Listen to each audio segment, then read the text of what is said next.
Nós vamos olhar hoje o texto para o 21º domingo após Pentecostes. Texto do Evangelho do dia é Marcos, capítulo 10, versículos 17 a 22. O episódio que acaba sendo conhecido como o jovem rico, ainda que, como nós veremos nesse texto de Marcos, em nenhum momento é dito expressamente que o homem que chegou até Jesus era jovem. Nós aprendemos isso lá com o texto de Mateus, texto paralelo, que era um jovem. Aqui simplesmente vai dizer que alguém veio falar com Jesus. E desde já eu chamo a atenção o fato de que esse texto, do 17 até o 22, ele, de uma certa maneira, ele deixa alguma coisa a antever para o próximo texto, que seria então a leitura para o 22º domingo após Pentecostes. Ele vai deixar um certo suspense sobre o que aconteceria depois do episódio relatado. Nós vamos ler o texto e depois fazer um pequeno comentário sobre uma possibilidade de uso homilético dele, mas começamos então lendo o versículo 17, Marcos 10, onde está escrito assim: Kai ek poreuomenu autu eis rodon pros dramon heis kai gonipetesas auton e perota auton. E vindo ele para o caminho, ou indo ele para o caminho, saindo ele para o caminho, aqui nós olhando para o contexto, para o texto anterior, a referência aqui ao pronome pessoal da terceira pessoa é a Jesus. Então, Jesus indo pelo caminho, pros dramon, vindo correndo. Aqui nós temos uma forma de um particípio que dá a ideia de alguém correndo para buscar algo, para perguntar algo, né? Então, vindo correndo, reis, temos aqui o numeral masculino, portanto, uma pessoa do sexo masculino, né? Kai gonipetesas, e colocando-se de joelho. Esse verbo gonipetel, ele é usado normalmente em referência a situações em que alguém chega diante de outrem para suplicar algo. Ele é usado uma vez, pelo menos de uma maneira diferente, quando os soldados lá diante de Jesus, na sua paixão, eles ajoelham diante dele de maneira zombeteira, dizendo: se tu és o rei, então faz isso ou aquilo. Mas normalmente, fora essa situação diferente, esse verbo expressa alguém que vem e se coloca numa atitude respeitosa para suplicar algo. Então veio subentende-se então um homem, e ajoelhando-se ele, eperota auton, ele começou a pedir para Jesus. Didaskale agaté. Nós temos a forma aqui tanto do substantivo como do adjetivo, didaskalos e agatos, a forma no vocativo. Ó bom mestre, ti poieso hinazoen aionion kleronomeso. O que eu farei, nós temos a forma aqui do verbo poieso no futuro, o que eu farei a fim de que a vida eterna eu herde? O que eu farei para que eu possa herdar a vida eterna? Alguém disse que dentro de uma pergunta já está muitas vezes uma resposta. E aqui nesse caso deste homem, que como disse Mateus, no capítulo 19 e 20 vai nos dizer que era um jovem, este jovem então, ao perguntar a Jesus, ele já está induzindo uma certa resposta. O que eu farei para que eu herde a vida eterna? O jovem se acha capaz de fazer algo a fim de... Temos aqui a conjunção rina, que dá a ideia de finalidade, e até pode dar ideia de resultado, quer dizer, o que eu farei que me traga como resultado eu herdar a vida eterna? Nós poderíamos dizer assim, a pergunta do jovem já começa errada. Ela já começa impondo sobre Jesus a ideia de que ele, jovem, seria capaz de fazer algo para herdar a vida eterna. Um outro ponto que também chama-se atenção, e aí particularmente um exegeta americano, Jeffrey Gibbs, no seu comentário a Mateus, num dado momento ele diz, a maneira como se chama Jesus, a maneira como se fala, como se endereça a Jesus, pode dizer muito a respeito da pessoa. Aqui o jovem chama Jesus de didáskalos, no vocativo, mestre. Apesar de não ser uma regra geral, há exceções eventuais, mas normalmente nos evangelhos, didáskalos é um título que é usado para Jesus por parte daqueles que ou não creem nele ou até são opostos a ele. Isso especialmente pode ser visto no Evangelho conforme Mateus, lá isso fica bastante claro. Então, o fato do jovem chamar Jesus de mestre pode também já estar indicando algo sobre este homem que faz a pergunta, que chega até lá para suplicar algo. Versículo 18. Rodei Jesus eipen auto. Mas Jesus disse para ele, Ti me leges agaton, por que tu me chamas bom? Essa é uma pergunta interessante de Jesus, por que tu estás me chamando de bom? Alguém poderia dizer, ora, mas é um tanto óbvio, Jesus era um bom mestre, ele ensinava a verdade, ensinava com convicção, as pessoas ficavam convencidas daquilo que ele estava falando, mas aí Jesus vai continuar dizendo, udeis agathos eimereis hotheos. Ninguém é bom, senão um, Deus, hotheos. Lembrando que hotheos, normalmente nos evangelhos, assim como no Novo Testamento em geral, é uma referência ao Pai. O Pai é aquele que é o bom. Em outras palavras, Jesus começa a fazer uma pergunta para levar aquele jovem a uma reflexão. Por que você está me chamando de bom? O que você quer dizer com isso? Nós, você e eu, somos judeus e nós sabemos que o único que é realmente bom é Deus. Então, quando você me chama de bom, qual é o propósito disso? Pode estar uma série de coisas envolvida aqui, talvez dentro para o jovem fique a pergunta, por que você está chamando Jesus de bom, se você está querendo fazer aquilo que é bom para conquistar a vida eterna? Tem alguma incongruência nisso, aparentemente?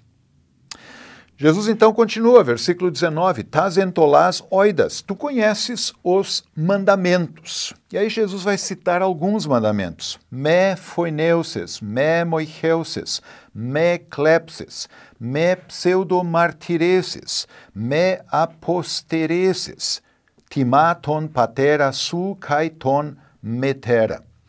Ele não dá aqui uma lista completa dos mandamentos, ele fala de não matar, não adulterar, não roubar, não dar falso testemunho. Ele está sempre usando aqui a partícula me, negativo me, que é usado normalmente com o auristo do subjuntivo, que é o caso aqui, 4 vezes, que dá a ideia de não começar a fazer algo. O grego ele pode usar para dizer um não, uma ordem negativa, também a forma com o não, e então o imperativo presente, que dá a ideia normalmente de não continuar a fazer algo. Aqui nesse caso, me com subjuntivo expressa a ideia de não começar a fazer algo, ou seja, nem comece a matar, roubar, a adulterar ou dar falso testemunho.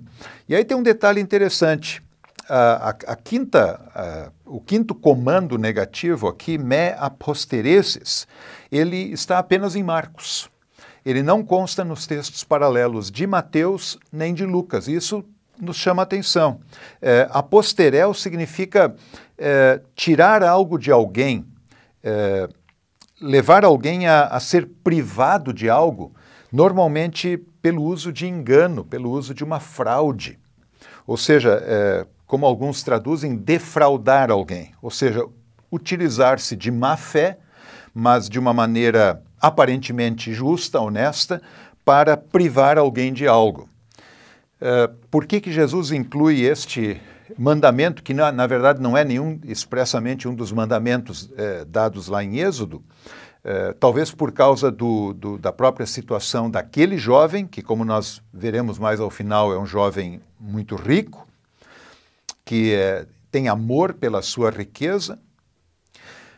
E aí, então, ele continua com a última parte desse versículo 19, timaton patera su kai ton metera, em que ele usa agora um imperativo afirmativo, honra a teu pai e a tua mãe. E, diferentemente dos outros, ele é um imperativo que dá uma ideia durativa. O imperativo presente é algo que dá a ideia de algo repetitivo, habitual, costumeiro, ou seja, honra a teu pai e a tua mãe é algo para a vida inteira. Esses são os mandamentos de Jesus. É isso aí, você conhece os mandamentos. Alguém pode talvez estranhar que Jesus, diante de um jovem que pergunta o que eu farei para herdar a vida eterna, que Jesus lhe dê mandamentos. Talvez alguém vai dizer, poxa, mas a gente esperaria que Jesus dissesse logo, olha, ninguém vai para o céu fazendo bem, pela graça de Deus, é mediante a fé no Messias. Mas por trás disso nós percebemos que há um propósito de Jesus, de levar aquele jovem a ver quem ele é e que o que ele está pedindo, o que ele está perguntando, vai ser levado ao absurdo. Em outras palavras, você quer lei, você pediu lei, eu vou lhe dar mais lei. E Jesus vai dar mais lei porque o jovem vai responder, versículo 20, rodé, e ele, essa é uma maneira típica do grego de, havendo aí uma interlocução, de dizer então o outro falou, rodé efe, e ele falou, verbo femi, falou para ele, falou para Jesus. Didáscale, novamente o vocativo de didáscalos, ó mestre, tauta panta ephilaxamen ekneotetos mu. Todas estas coisas eu guardei desde a minha mocidade, desde a minha juventude. É interessante porque o verbo aqui filasso, que significa guardar, ele pode significar guardar alguém, proteger alguém, ou até guardar um prisioneiro, mas pode significar também guardar algo importante na vida. Ele está aqui na voz média, ephilaxamen, é um auristo da voz média. E isso pode ser entendido de duas maneiras, na verdade. Por um lado, é comum que a voz média seja usada num sentido muito próximo à voz ativa. Então, o jovem estaria dizendo assim, todas essas coisas eu guardei desde a minha mocidade. Que coisas ele guardou? Bem, ele evitou, ele não matou, ele não adulterou, ele não roubou, etc. Mas uma outra maneira de ler a voz média aqui é, na verdade, preservar-se de algo. É privar-se a si mesmo de algo. E é possível entender dessa forma também, que o jovem tenha dito, olha, esses pecados, mestre, que tu tens aí descrito, eu me preservei de todos eles. Bom, aí pela resposta do jovem, nós já vemos que ele tem um problema maior. O problema dele é de uma autoconfiança bastante grande. Tudo isso eu já fiz, tudo isso eu já cumpri, ou de todos esses pecados eu já me preservei. Em outras palavras, isso aí foi fácil. O que tem a mais para mim? E então Jesus novamente dentro daquela linha de você quer lei, você vai ganhar mais lei. Rodé Jesus emblepsas auto, egapesen auton kai eipen auto. E Jesus, tendo olhado para ele, emblepsas, nós temos um particípio auristo aqui, que dá a ideia de uma ação anterior à do verbo principal, tendo olhado para ele, tendo fitado esse jovem, egapesen, amou-o. Nós temos uma forma do auristo, do indicativo do verbo agapao, amou-o e lhe disse, hen se histerei. Uma coisa, hen, nós temos o numeral aqui na forma neutra, então uma coisa te falta. Hipage, vai, rosa eches poleson, kaidos tois ptochois. Tudo quanto tu tens, vende. E aqui nós temos uma forma do poleson, o verbo no auristo do imperativo, que dá uma ideia talvez até de uma urgência, de algo que deve ser feito logo. Vende o que tu tens, vende tudo aquilo que tu tens. Kaidos tois ptochois. Dos, novamente, uma forma do auristo imperativo, do verbo didomi, e dá aos pobres. Kai hexeis tesauron en urano. E tu terás um tesouro no céu. Kai deuro acolutei moi. E vem, segue-me.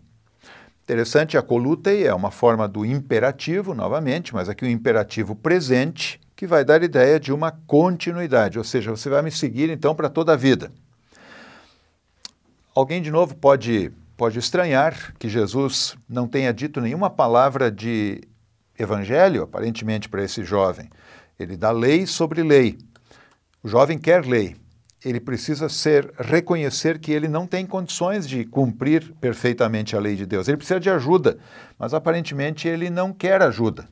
Ele quer apenas ter confirmadas convicções com as quais ele já veio até Jesus, de que ele é capaz de herdar a vida eterna por aquilo que ele possa vir a fazer. Dito isso, versículo 22, Rodé, stignassas epitologo apelten, lipúmenos. Essa forma stignassas, verbo stignatzo, ele é usado apenas 2 vezes no Novo Testamento. Aqui é usado no particípio auristo, portanto, dando a ideia de uma ação anterior ao verbo principal, que virá logo adiante. Stignatzo é ficar com uma aparência sombria. É mais ou menos como a aparência de um céu para chuva. Aliás, o outro texto em que aparece esse mesmo verbo, exatamente é um momento em que Jesus usa a metáfora de um céu escurecendo, mostrando que irá chover. Em outras palavras, o verbo dá a ideia de alguém cuja aparência demonstra que ele está se sentindo mal, que ele está se sentindo aborrecido com algo. A gente talvez diria, numa linguagem coloquial, ele fechou a cara, ele ficou cabisbaixo, ficou sorumbático. E aí o texto continua que, tendo ele ficado com essa aparência sombria, com a palavra epitologo, com a palavra que Jesus disse, apelten, partiu, foi embora, lipúmenos, ficando triste, sentindo-se afligido. Nós temos uma forma aqui de lipel na voz passiva, que significa exatamente ficar profundamente triste, sentir-se afligido por algo. Então, esse jovem, diz o texto, ele ficando com uma aparência sombria, com aquela palavra de Jesus, ele partiu bastante triste. E aí a parte final diz, engar echon ktemata polá, pois ele estava tendo muitas posses. Estava tendo muitas posses, ele tinha muitas posses. Em outras palavras, era um homem muito rico. Lendo esse texto, talvez o pregador do dia ou o liturgista num culto, ao chegar no final desse texto, fique até um pouco constrangido de terminar dizendo assim termina o Evangelho. Porque alguém irá perguntar, mas onde está o Evangelho nesse texto? A primeira coisa que nós temos que ver é que Jesus aqui está diante de alguém diferente, por exemplo, de outras pessoas que ao longo da narrativa dos evangelhos vieram até Jesus arrependidos, suplicando sua ajuda, reconhecendo que eram pobres no espírito, que eram pecadores, que eram necessitados, carentes, mendigos da graça de Deus. Esse jovem não.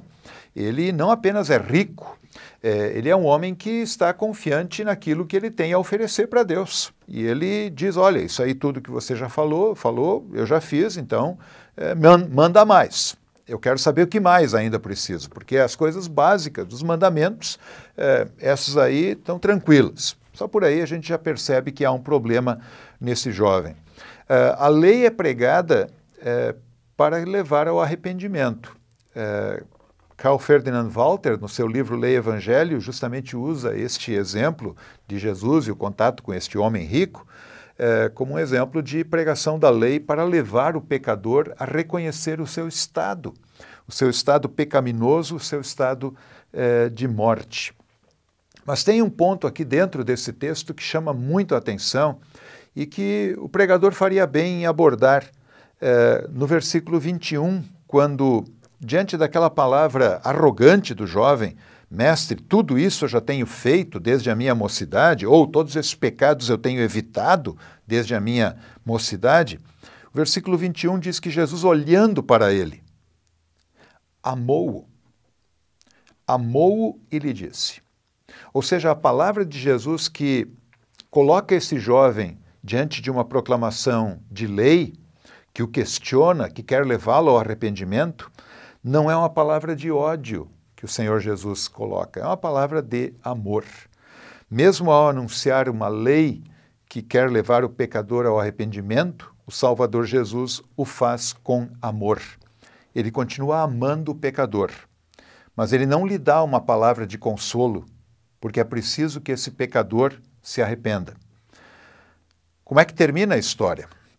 Bem, o texto do Evangelho para este dia termina por aqui. Para o próximo domingo, haverá a continuidade da leitura do texto, mas o jovem, o homem rico, já não será mais mencionado diretamente. Não se sabe o que aconteceu com ele.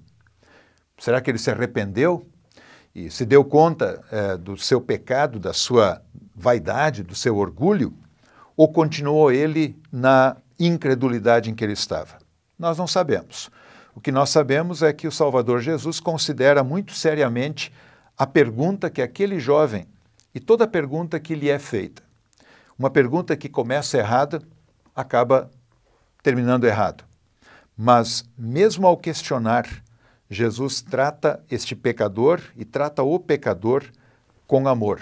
Talvez aí tenha uma dica para a pregação sobre esse texto, de modo que também nele se veja o Evangelho. O Evangelho aqui é o próprio Senhor encarnado. Ele é o Evangelho.